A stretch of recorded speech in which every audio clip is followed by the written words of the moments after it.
তাইয়িবান মুবারাকান ফীহি। সকল প্রশংসা একজনের জন্য, তিনি কে? আল্লাহ। সম্মানিত উপস্থিতি, আজকে আমরা যে বিষয়ের উপর আলোচনা করব তার শিরোনাম হলো কুরবানির ইতিহাস এবং জিলহজ মাসের প্রথম 10 দিনের আমল। মহান আল্লাহ পাক রব্বুল আলামিন মানুষকে সৃষ্টি করেছেন তার ইবাদত তথা দাসত্বের জন্য। এই ইবাদত আবার কয়েক ভাগে বিভক্ত, কিছু আছে ফরজ, কিছু আছে সুন্নাহ, কিছু আছে ওয়াজিব, কিছু আছে নফল। মহান আল্লাহ পাক রব্বুল আলামিন কর্তৃক নির্ধারিত কুরবানি হলো একটা ওয়াজিব ইবাদত। আল্লাহ পাক রব্বুল আলামিনের নৈকট্য অর্জন, আত্মত্যাগ, আত্ম উৎসর্গ, ভ্রাতৃত্ব, সৌহার্দ্য এবং সমাজে সাম্য মৈত্রী প্রতিষ্ঠার অন্যতম একটা মাধ্যম হলো কুরবানি। বছরের পরিক্রমায় আবারও আমাদের সামনে কুরবানি সমাগত। আগামী 10 জিলহজ, সম্ভবত আগামী শনিবারের পরের শনিবার পবিত্র ঈদুল আজহা তথা কুরবানির ঈদ। এই কুরবানি শব্দটি কিভাবে উৎপত্তি হলো? কুরবানি শব্দটি মূলত আরবি করবুন মূল ধাতু থেকে উৎপন্ন হয়েছে, যার বাংলা আবিধানিক অর্থ নৈকট্য অর্জন করা, নিকটবর্তী হওয়া, কাছাকাছি চলে যাওয়া। শরীয়তের পরিভাষায় নির্দিষ্ট সময়ে নির্দিষ্ট পদ্ধতিতে নির্দিষ্ট পশু আল্লাহর রাস্তায় উৎসর্গ করাকেই কুরবানি বলা হয়। একে এই জন্য কুরবানি নামে নামকরণ করা হয়েছে কারণ এই কুরবানির মাধ্যমে বান্দা মূলত তার রবের নৈকট্য হাসিল করে, তার রবের কাছাকাছি চলে যায়। আবার বিশ্ব মানবতার মুক্তির দিশারি মহাগ্রন্থ আল কোরআনে এই কুরবানির একাধিক সিমিলার ওয়ার্ড বা সমর্থক শব্দ রয়েছে, যেমন মানসাক, নাসাক, নহর ইত্যাদি। আবার এই কুরবানিকে হাদিসের পরিভাষায় বলা হয় আল উযহিয়া।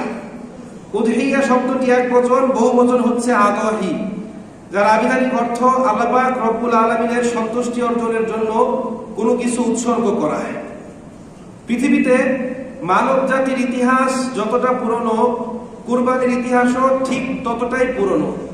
আল্লাহ পাক রব্বুল আলামিন কুরবানির এই বিধান শুধুমাত্র আমাদের উপর চাপিয়ে দেন নাই। আমাদের পূর্বে এই পৃথিবীতে যত উম্মত ছিল, বিশ্বনবীর পূর্বে এই পৃথিবীতে যত নবী রাসূল ছিল, প্রত্যেক যুগে প্রত্যেক নবী রাসূলের উপর আল্লাহ পাক রব্বুল আলামিন কোনো না কোনো ভাবে কুরবানির বিধান দিয়েছেন। দলিল সূরাতুল হজের 34 নম্বর আয়াত। আল্লাহ পাক রব্বুল আলামিন বলেন, ওয়ালিকুল্লি উম্মাতিন জাআলনা মানসাকান লিয়াযকুরু ইসমাল্লাহ আলা মা রাযাকাহুম মিন বাহিমাতিল আনআম। আল্লাহ বলছেন, এমনি ভাবে আমি আল্লাহ পাক প্রত্যেক উম্মতের জন্য, প্রত্যেক জাতির জন্যই কুরবানির বিধান দিয়েছি। আমি আল্লাহ পাক তোমাদের জীবন উপকরণের জন্য যে সকল চতুষ্পদ জন্তু দিয়েছি, বাহিমাতুল আনআম দিয়েছি, এগুলোকে তোমরা আমি আল্লাহর রাস্তায় উৎসর্গ করার মাধ্যমে আমি আল্লাহর নৈকট্য অর্জন করতে পারো, এই জন্য প্রত্যেক উম্মতের উপর কুরবানির বিধান দিয়েছি। কিভাবে শুরু হলো এই কুরবানি?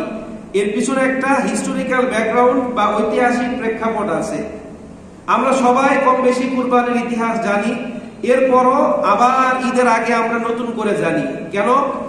সারা বছর একটা স্টুডেন্ট তার ক্লাসের বই পড়ে, পরীক্ষার আগের রাতে সে আবার কি করে?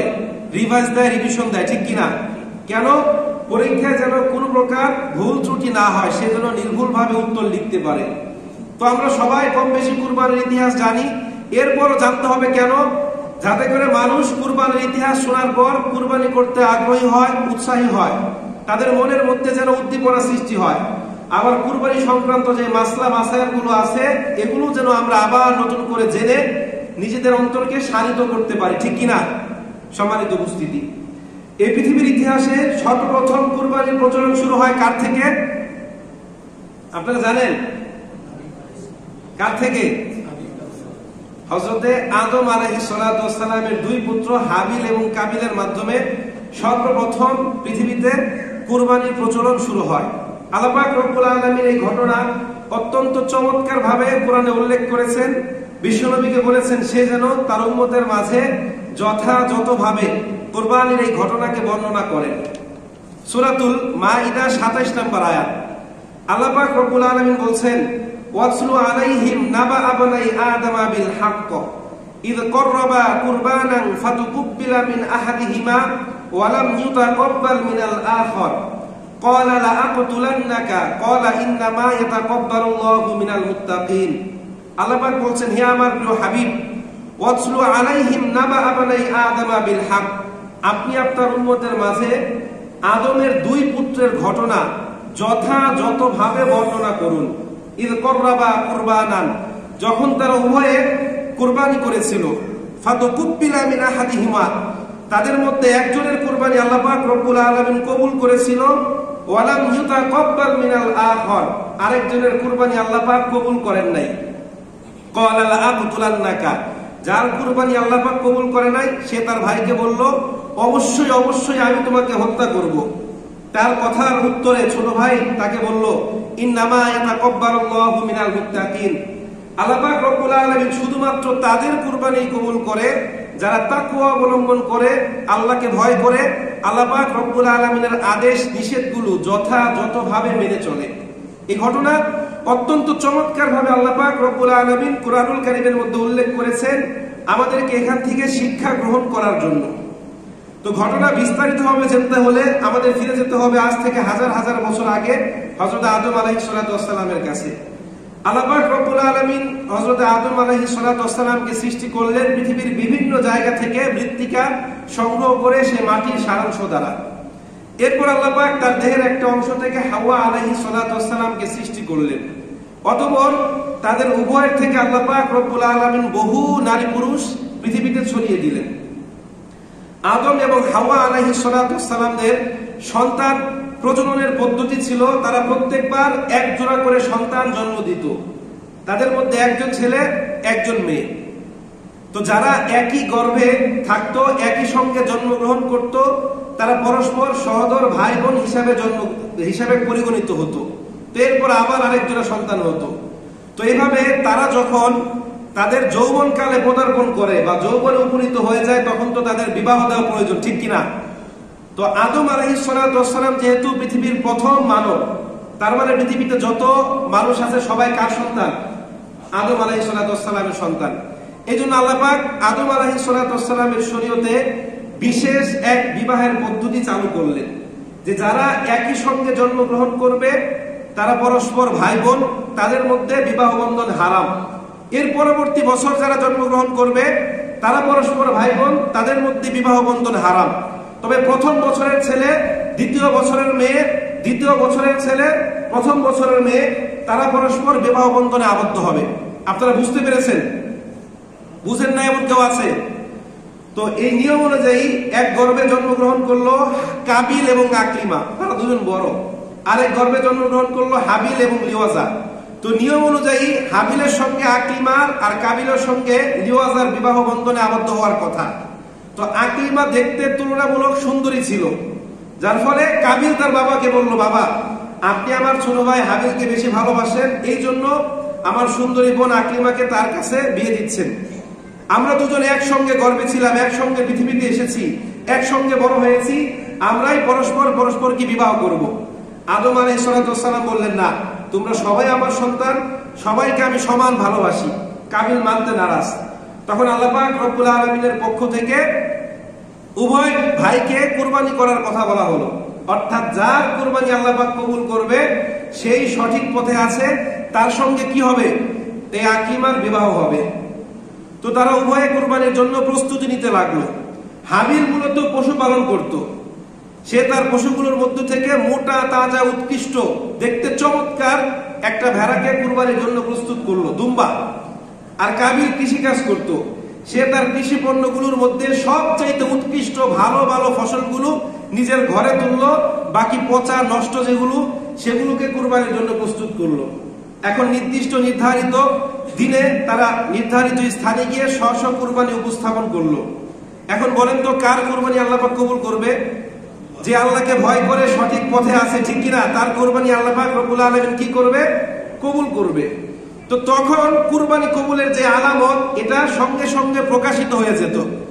অর্থাৎ কেউ কুরবানি করার পর তার কুরবানিটা যদি কবুল হতো, সঙ্গে সঙ্গে আসমান থেকে একটা আগুনের স্ফুলিঙ্গ এসে সেই কুরবানিকৃত জিনিসটাকে জ্বালিয়ে পুড়িয়ে ছাই করে দিত।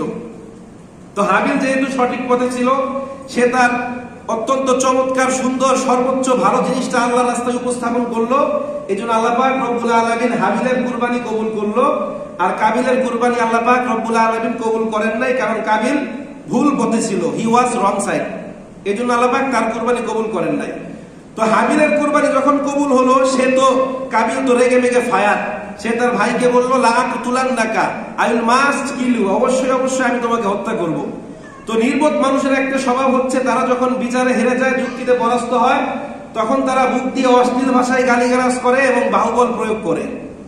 তো হাবিল তার ভাই কাবিলকে বোঝানোর চেষ্টা করলো, ইন্নামা ইয়াতাকাব্বারুল্লাহু মিনাল মুত্তাকিন, আল্লাহ পাক রব্বুল আলামিন শুধুমাত্র তাদের কুরবানি কবুল করে, দোজ হো ফিয়ারিন আল্লাহ, যারা আল্লাহ পাক রব্বুল আলামিনকে ভয় করে, তার আদেশ নিষেধ মেনে চলে। সে তার ভাইকে বোঝানোর জন্য আরো একটা সুন্দর নসিহত উপস্থাপন করলো। সূরাতুল মাইদার 28 নম্বর আয়াত। হাবিল তার ভাই কাবিলকে বলল, লাইন বাসাত্তা ইলাইয়া ইয়াদাকা লিতাকতুলানি মা আনা বিবাসিতি ইয়াদিয়া ইলাইকা লিআকতুলাক ইন্নী আখাফুল্লাহ রাব্বাল আলামিন। হে আমার সম্মানিত বড় ভাই, তুমি যদি শয়তানের কাছে পরাস্ত হয়ে রেগে মেগে তোমার ছোট ভাইকে হত্যার জন্য আমার দিকে হাত প্রসারিত করো, এরপর ভাই হয়ে আমি কখনোই তোমাকে হত্যা করব না।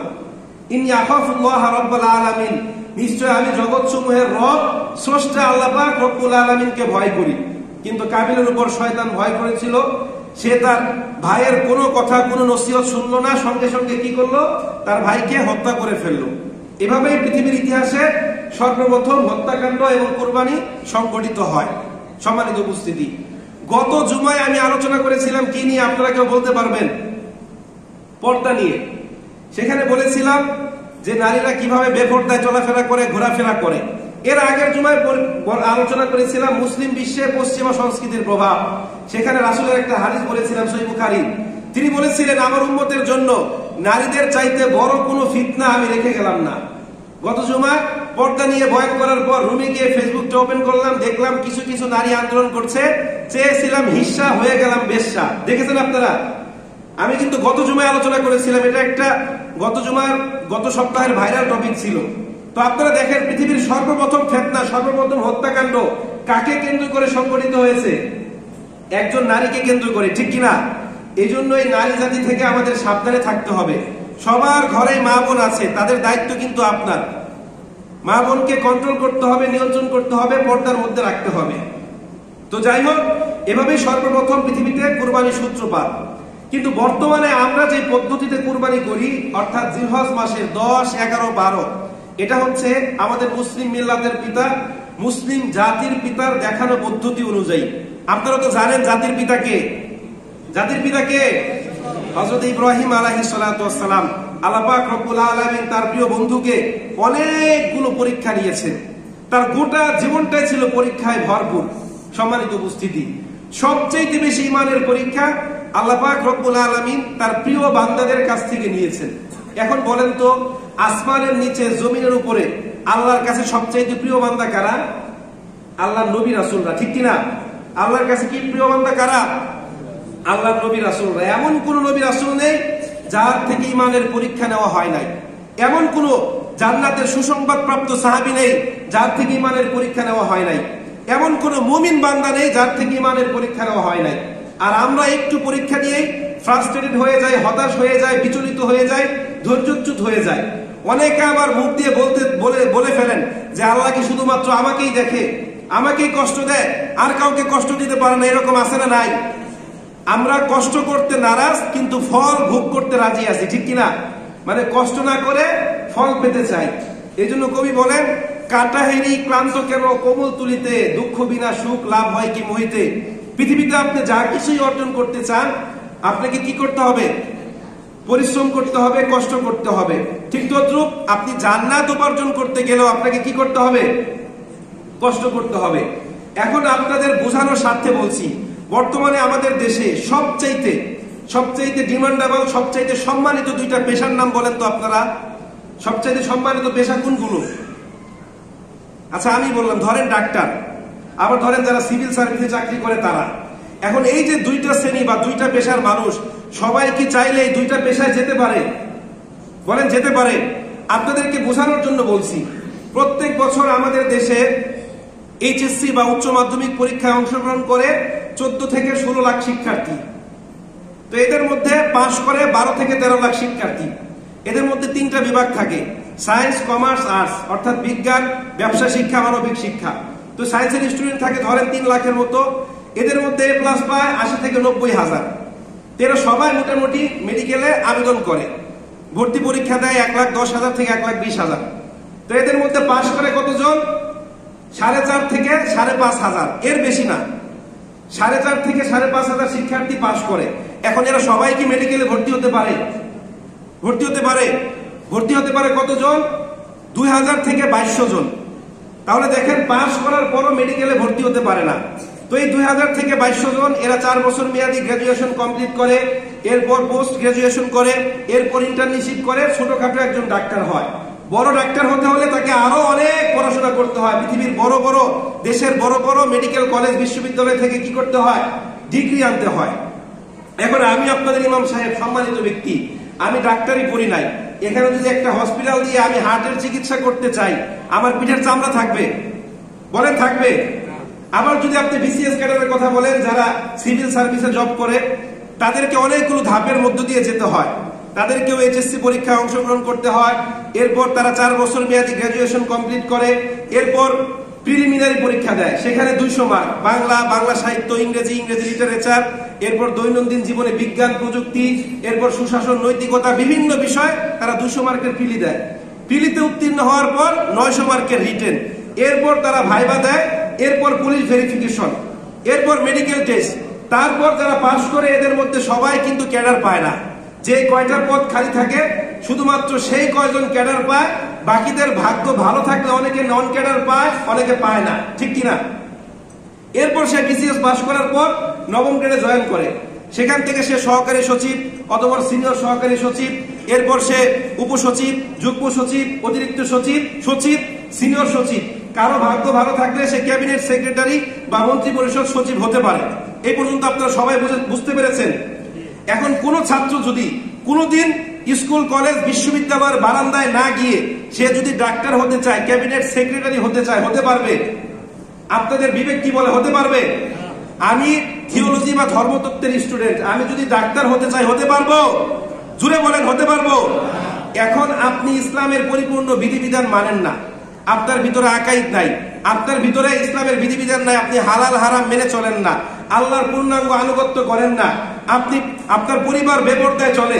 এখন আপনি যদি নিজেকে মুসলিম দাবি করেন, নিয়ম অনুযায়ী আপনার পিঠের চামড়া থাকার কথা। মানে আপনারা আমার কথা বুঝেন নাই।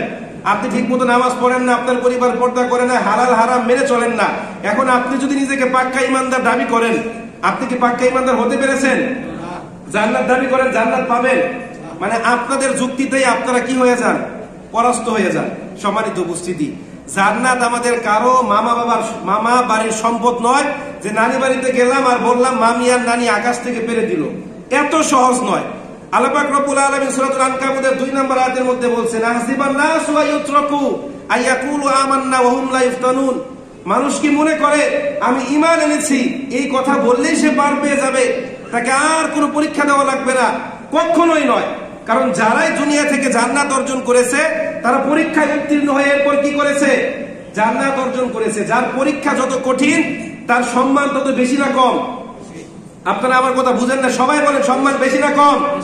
আপনারা দেখেন তো এই পৃথিবীর ইতিহাসে এমন কোন নবী রাসূল আছে যাদেরকে আল্লাহ পাক কষ্ট দেন নাই, যাদের থেকে পরীক্ষা নেন নাই? হযরত মূসা আলাইহিস সালাতু ওয়াস সালামকে তার উম্মত বনী ইসরাইল সম্প্রদায় কত কষ্ট দিয়েছে। হযরত ঈসা আলাইহিস সালাতু ওয়াস সালামকে মারতে মারতে হত্যা করার পরিক্রম বা একটা পর্যায়ে চলে গিয়েছে, তাকে ক্রুশবিদ্ধ করা হয়েছে। হযরত ইব্রাহিম আলাইহিস সালাতু ওয়াস সালাম থেকে অগ্নিকুণ্ডে নিক্ষেপ করা হয়েছে। হযরত ইউসুফ আলাইহিস সালাতু ওয়াস সালামকে 12 বছর জেলখানার মধ্যে থাকতে হয়েছে। হযরত ইউনূস আলাইহিস সালাতু ওয়াস সালামকে মাছের পেটে যেতে হয়েছে। হ্যাঁ, আর আমরা শুধুমাত্র নামাজ পড়ে হালাল হারাম না মেনে নিজেকে পাক্কা পাক্কা ইমানদার দাবি করি, ঠিক কি না? সম্মানিত উপস্থিতি, ইমানের পরীক্ষায় উত্তীর্ণ হওয়া এত সহজ নয়। জান্নাত পেতে হলে অনেক অনেক পরিশ্রম করতে হবে, দুনিয়াটা এত সহজ নয়। সম্মানিত উপস্থিতি, তো বলছিলাম আল্লাহ পাক রব্বুল আলামিন ইব্রাহিম আলাইহিস সালাতু ওয়াস সালামকে কি বানিয়েছেন?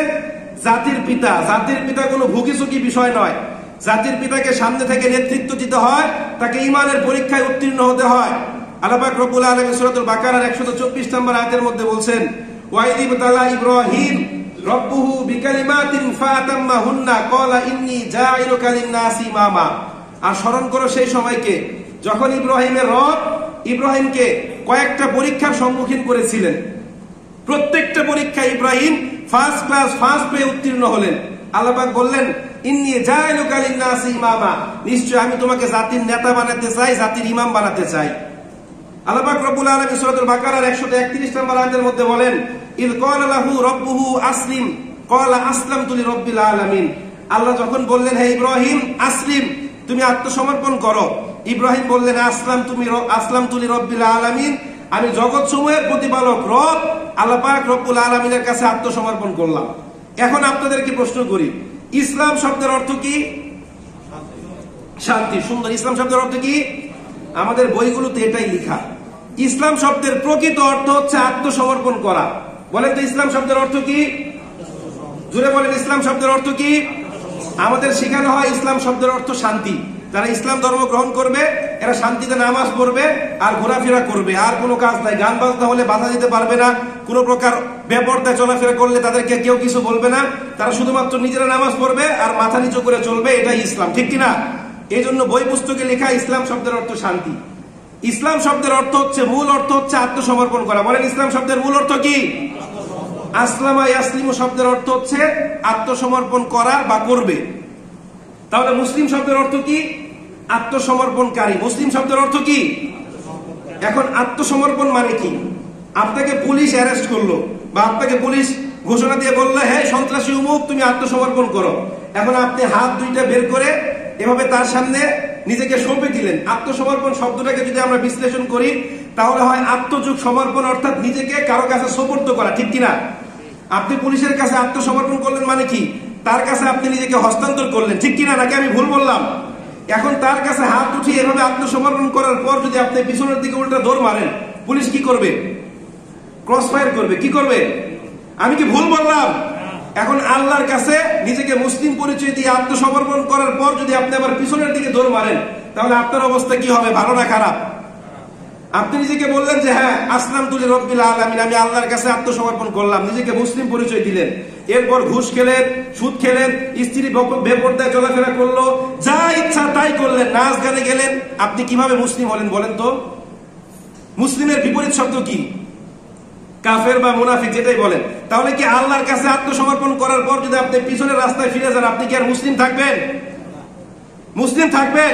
এখন আমরা কি কেউ পূর্ণাঙ্গ মুসলিম এখন পর্যন্ত আছি? মানে নিজেদের কথার উত্তরে নিজেরা কি খেয়ে যায়? ধরা খেয়ে যায়। তো আল্লাহ পাক রব্বুল আলামিন জাতির পিতাকে অনেকগুলো পরীক্ষা করেছিলেন। তার জীবনের প্রথম পরীক্ষা ছিল নমরুদের অগ্নিকুণ্ডের মধ্যে নিক্ষিপ্ত হওয়া। বাল্যকাল থেকেই হযরত ইব্রাহিম আলাইহিস সালাম ছিলেন অত্যন্ত তুখর মেধার অধিকারী, সংস্কারপন্থী। তিনি যখন দেখতে পেলেন তার জাতির লোকেরা চন্দ্র পূজা, সূর্য পূজা, তারকা পূজা, নমরুদকে স্রষ্টা হিসেবে মানত, তখন সে কি করলো? সে নিজের রবকে খুঁজতে লাগলো। একটা সময় নিজের রবকে সে খুঁজেও পেল। এরপর যখন নমরুদের কানে এই সংবাদ গেল, ইব্রাহিমকে ডেকে আনলো, বিভিন্ন বিষয়ে যুক্তিতর্ক হলো। ইব্রাহিমের কাছে নমরুদ কি হলো? পরাস্ত হলো। ওই যে আগেই বলেছি যে নির্বোধ ব্যক্তিদের একটা বৈশিষ্ট্য হচ্ছে তারা যখন যুক্তিতে পরাস্ত হয় তখন বাহুবল প্রয়োগ করে অশ্লীল ভাষায় মানুষকে কি করে? গালিগালাজ করে। তখন নমরুদ ইব্রাহিম আলাইহিস সালামকে হত্যার জন্য বিশাল বড় এক অগ্নিকুণ্ড প্রস্তুত করলো। সাইয়েদনা জিবরাইল আলাইহিস সালাম বললেন যে ইব্রাহিম, আমি আসছি তোমাকে রক্ষা করার জন্য। ইব্রাহিম আলাইহিস সালাম বললেন, ডোন্ট ডিস্টার্ব মি, আমি কোনো কানা বধির শক্তিহীন রবের ইবাদত করি না। নমরুদ যে আমাকে আগুনের মধ্যে নিক্ষেপ করবে এটা কি আমার রব দেখছে না? আমার রব যদি চায় আমাকে রক্ষা করবে। এছাড়া আমার রব যদি চায় আমি নমরুদের আগুনের মধ্যে জ্বলে পুড়ে ছাই হয়ে যায়, এরকম একটা নয় হাজারটা ইব্রাহিম আল্লাহর রাস্তায় জীবন দেওয়ার জন্য প্রস্তুত আছে। জোরে বলেন আল্লাহু আকবার। এটাকেই বলে আসলামতু লিরাব্বিল আলামিন। নির্দ্বিধায় নিঃসংকোচে আল্লাহ পাক যা বলেছেন সেটা মেনে নেওয়াকে কি বলে? আসলামতু লিরাব্বিল আলামিন। যারা মানে তাদেরকে বলা হয় কি? মুসলিম। তো যাই হোক, ইব্রাহিম আলাইহিস সালামের জীবনে আরো অনেকগুলো পরীক্ষা ছিল, সেগুলোর কথা আমরা সামনে আলোচনা করব। তো আমি বলেছি যে আগামী 10 জিলহজ পবিত্র ঈদুল আজহা। এখন আসেন জিলহজ মাসের প্রথম 10 দিন এবং 10 রাতের আমল সম্পর্কে আমরা একটু জানার চেষ্টা করি। কিতাবের নাম সহিহ মুসলিম, হাদিস নাম্বার 1977। রাসূল বলেন, তোমাদের মধ্যে যারা কুরবানি করার ইচ্ছা পোষণ করে এরা যেন জিলহজ মাসের চাঁদ দেখার পর চুল, দাড়ি, নখ, শরীরের বিভিন্ন অঙ্গের লোম না কাটে। যারা কুরবানি করবেন তারাও এই আমলটা করবেন, যারা কুরবানি করবেন না তারাও এই আমলটা করবেন। আল্লাহ পাক রব্বুল আলামিন আপনাদের আমলনামায় কুরবানির সওয়াব দিয়ে দিবেন। জোরে বলেন সুবহানাল্লাহ। এবার আসেন, আল্লাহ পাক রব্বুল আলামিন সূরাতুল ফজরের 1 এবং 2 নম্বর আয়াতের মধ্যে বলছেন, ওয়াল ফাজর ওয়া লায়ালিন আশ, আর শপথ ফজরের এবং 10 রাত্রি। মুফাসসিরিনে কেরাম বলছেন এখানে 10 রাত্রি বলতে জিলহজ মাসের প্রথম 10টা রাত্রিকে বোঝানো হয়েছে। এখন জিলহজ মাসের প্রথম 10টা রাত্রি কেন এত গুরুত্বপূর্ণ? কিতাবের নাম সুনান তিরমিজি, হাদিস নাম্বার 758। হাদিসের বর্ণনাকারী হযরত আবু হুরায়রা রাদিয়াল্লাহু তাআলা তিনি বলেন, মা মিন আইয়ামিন আহাব্বু ইলাল্লাহি আন ইউতাআব্বাদা লাহু ফিহা মিন আশিজিল হিজ্জা ইয়াদিলু সিয়ামি কুল্লি ইয়াউমিন মিনহা বিসিয়ামি সানাতিন ওয়া কিয়ামি কুল্লি লাইলাতিন মিনহা বিকিয়ামি লাইলাতিল কদর। আশা করি আপনারা বুঝতে পেরেছেন, জিলহজ মাসের এই যে প্রথম 10টা দিন বা 9টা দিন আপনি রোজা রাখলে প্রত্যেক দিন রোজা রাখার বিনিময়ে আপনার আমলনামায় 1 বছর রোজা রাখার সওয়াব আল্লাহ পাক রব্বুল আলামিন দিয়ে দিবেন। আর এই যে 10টা রাত, এই 10টা রাত হচ্ছে লাইলাতুল কদর রাত চিন্তায় ফজিলতপূর্ণ। আমরা অনেকেই এই রাতকে গুরুত্ব দেই না। লাইলাতুল কদর রাত্রির পরে আল্লাহ পাক রব্বুল আলামিনের কাছে যদি কোনো মর্যাদাবান রাত্রি থাকে সেটা হচ্ছে এই যে জিলহজ মাসের প্রথম 10টা রাত্রি। আবার সহিহ বুখারী 969 নম্বর হাদিস, রাসূল বলেন যে জিলহজ মাসের প্রথম 10 দিনের আমলের চাইতে আল্লাহর কাছে অধিক প্রিয় আর কোনো আমল নাই। এক সাহাবী বলেন, ইয়া রাসূলুল্লাহ, আল্লাহর রাস্তায় জিহাদ করার চাইতে উত্তম? রাসূল বললেন, হ্যাঁ, তবে যেই ব্যক্তি নিজের জীবন এবং টাকা পয়সা নিয়ে জিহাদের ময়দানে যায় সেখান থেকে আর ফিরে আসে না, তার চাইতে উত্তম নয়। এছাড়া স্বাভাবিক অবস্থায় জিহাদ করার চাইতে উত্তম। জোরে বলেন সুবহানাল্লাহ। এখন আমরা সবাই কি করব? জিলহজ মাসের চাঁদ দেখার আগেই অর্থাৎ জিলকদ মাসের শেষ দিনে নিজেদের চুল, নখ, শরীরের বিভিন্ন জায়গার লোম কেটে ফেলবো। জিলহজ মাসের 1 তারিখ থেকে শুরু করে কুরবানির আগ পর্যন্ত এগুলো আমরা আর কি করব না, ধরবো না। এটা হচ্ছে একটা আমল। আর প্রথম যে 9টা দিন, এই 9 দিন আপনারা রোজা রাখার চেষ্টা করবেন, বিশেষ করে 9 জিলহজ বা আরাফার দিবসের রোজা, এটা আপনারা সবাই রাখার চেষ্টা করবেন। আল্লাহ পাক রব্বুল আলামিন আমাদের সবাইকে তৌফিক দান করুন। সবাই বলে আমিন।